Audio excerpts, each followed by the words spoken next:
Welcome to the About the Face podcast, sponsored by the American Academy of Facial Plastic and Reconstructive Surgery through the Facial Plastic Surgery and Aesthetic Medicine Journal.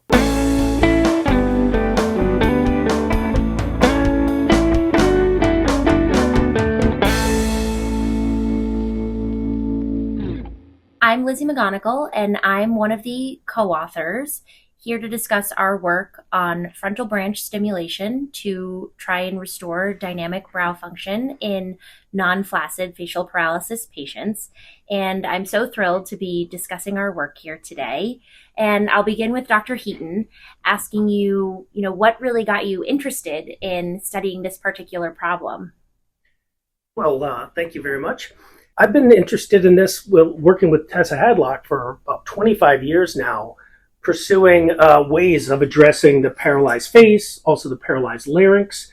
The reanimating paralysis in these structures has sort of been the holy grail for a lot of research labs pursuing this. And there's such potential there. I mean, we've known for almost 200 years that you can reanimate, or you can make the face move through electrical current delivery. I mean, Duchesne's work in the 1850s showed that.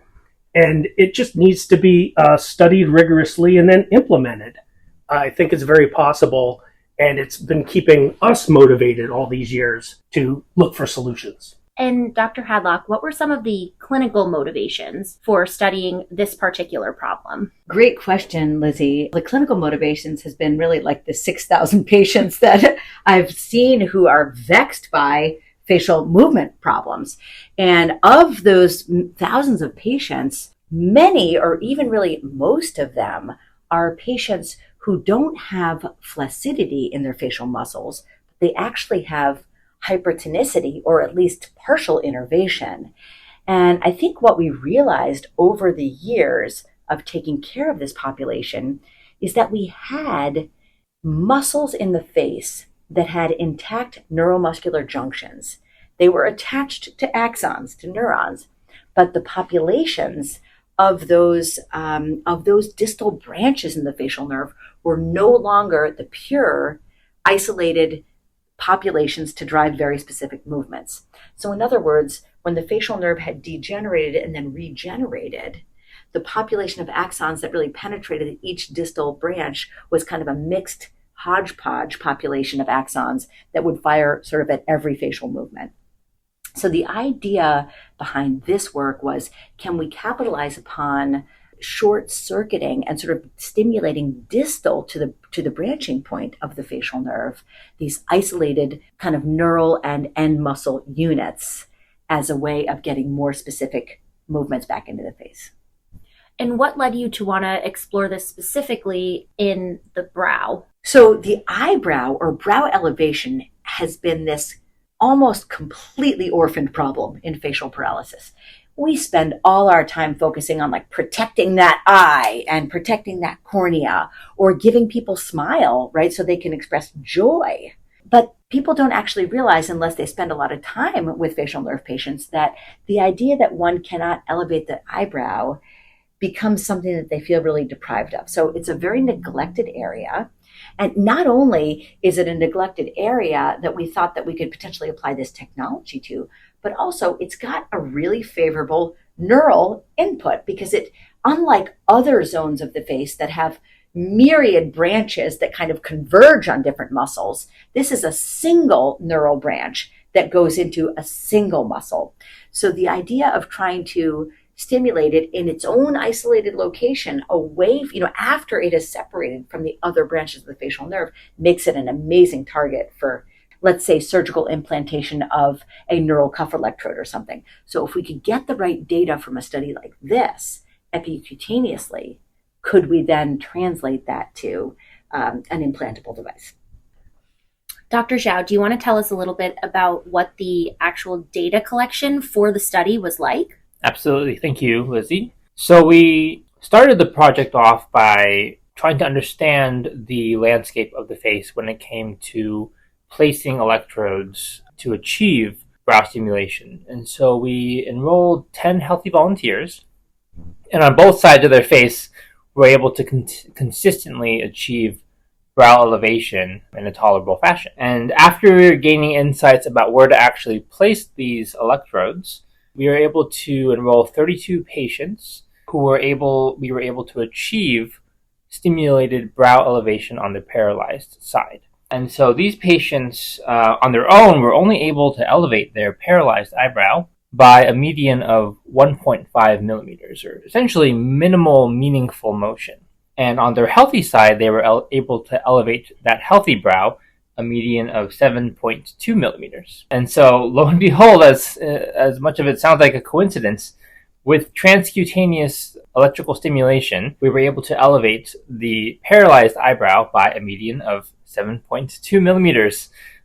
So I think it's really exciting that we can apply transcutaneous electrical current to elicit essentially artificial motion on the paralyzed side that effectively mirrors the healthy side. So Roy and Lizzie, you were there for almost all, if not all, of the data collection. It must have been something for the patients to see their brow lift when most of them didn't have any capability for maybe years. So what was your impression of their impression of that?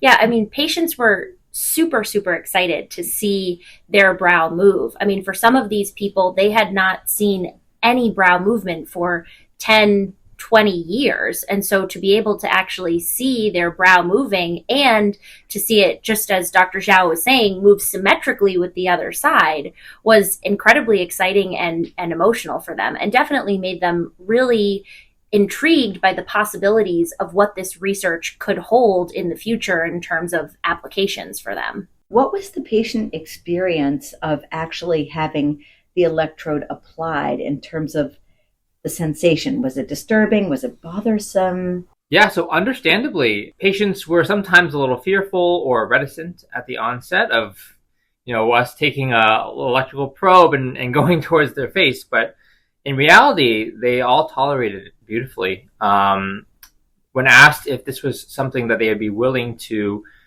use on a daily basis in order to achieve symmetry, they universally were extremely excited about the potential for this. Were you able to quantify their reactions to pain or anything? So that's a fantastic question.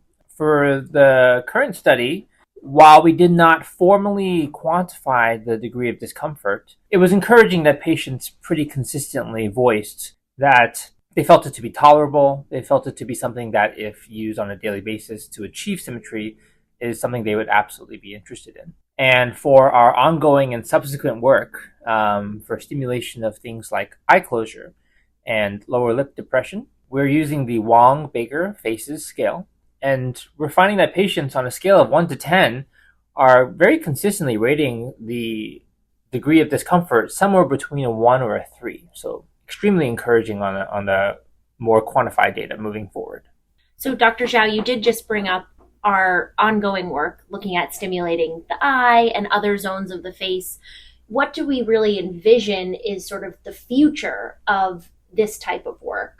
That is just something I love to fantasize about, because for upwards of 20 years, Dr. Heaton and I have sort of had this idea of a wearable device that could drive facial movements that would really be slaved to the contralateral healthy side in patients with unilateral facial paralysis.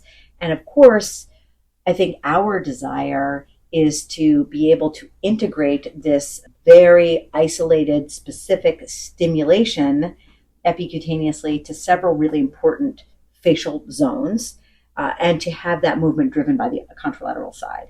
And in all honesty, I think that if we were able to simply slave the frontal movement, the eye closure movement, the smile activity, lip elevation, and pleasing lower lip depression, 4 specific movements, if we could sort of drive those 4 movements based upon movements on the contralateral side, we would be achieving 95% of really comprehensive facial reanimation. And I think that's sort of the dream for this, ultimately. Yeah, but we're starting off with this epicutaneous, skin surface worn apparatus as the starting point, sort of a proof of concept. Plus, it gives you the ability to have patients that have acute paralysis make use of the system, even though they might spontaneously recover. And they could just use it while they need it. And if they regain their own function, that's wonderful. And they haven't made the commitment of any kind of like an implantable system. And if apparatus breaks down, it's easily replaced, and we can make iterative improvements to the technology without having the very expensive commitment to a application specific integrated chip that goes into an implantable device where once you make the circuit design, you're really committed to that for years and years. But we have this fluidity that we can make changes as needed for the body worn equipment. And anecdotally, from our experiences doing things like selective neurectomy in patients with synkinesis, we've seen with the patient asleep and all the nerves exposed, really beautiful motion that can be elicited through targeted stimulation of each of these nerves for the motions that Dr. Hadlock noted. And so I think there's a lot of evidence that such a system could really provide tremendous value to patients in the future. So wearable today and potentially implantable tomorrow. So in closing, we are obviously very excited about this line of research. It is a long game, and we are so open to feedback, to ideas, to questions, to criticisms. We would be open to collaborators. We are looking to enroll patients across multiple sites. And we encourage anybody listening to the podcast to reach out to the corresponding author, Roy Xiao, who's easily findable on the internet, and myself, Dr. Hadlock, and Dr. James Heaton at MGH are also quite findable, and we'd be more than happy to pick up the dialogue to hopefully further this really exciting line. We'd like to thank the authors for their commentary, and thank you for listening to our podcast. If you'd like to explore more, please feel free to check out the article in print at the Facial Plastic Surgery and Aesthetic Medicine Journal or online. We'll catch you on the next one.